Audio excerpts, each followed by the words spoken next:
ازيكم يا حبايبي؟ عاملين ايه؟ يا رب تكونوا بخير ان شاء الله. النهارده هنعمل مع بعض صينيه معمر دايبه كده في السمنه البلدي والقشطه. هنجيب كده مع بعض الصينيه بتاعتنا او السرفيس، هنحط فيه نص كيلو رز.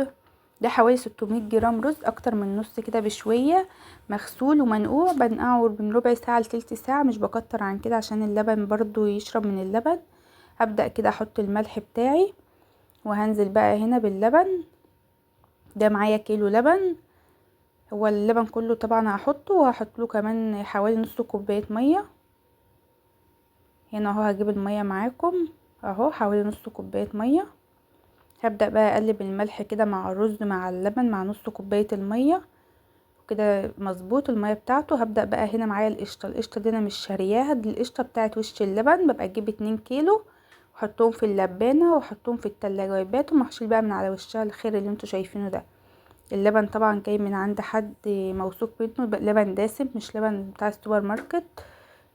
بقى المقطع ده ما كانش اتصور، حطيت هنا سمنه بلدي حوالي معلقتين ومعلقتين زيت ذره.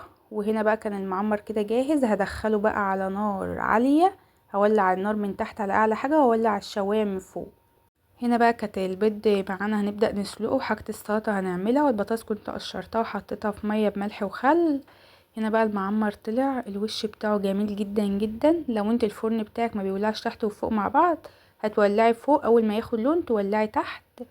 وهنا بقى الاكل كله كان جاهز. طبعا انا ما جهزتش كله مع بعضه، كان ابني نازل الدرس، فاضطريت ان انا احمر له بسرعه بطاطس واكله الاول بقى كده احنا ناكل. هنا بقى البطاطس تحميره، حاطه عليها توابل بطاطس، وعامله بقى طبق سلطه حراق جميل جدا. وسلقت البيض وحطيت عليه دقه فلفل اسمر. وهنا بقى بقيه البطاطس كانت بتتحمر عشان ابني كان مستعجل عشان يتاخر على الدرس. لو عجبكم الفيديو دعموني بلايك وكومنت وسبسكرايب.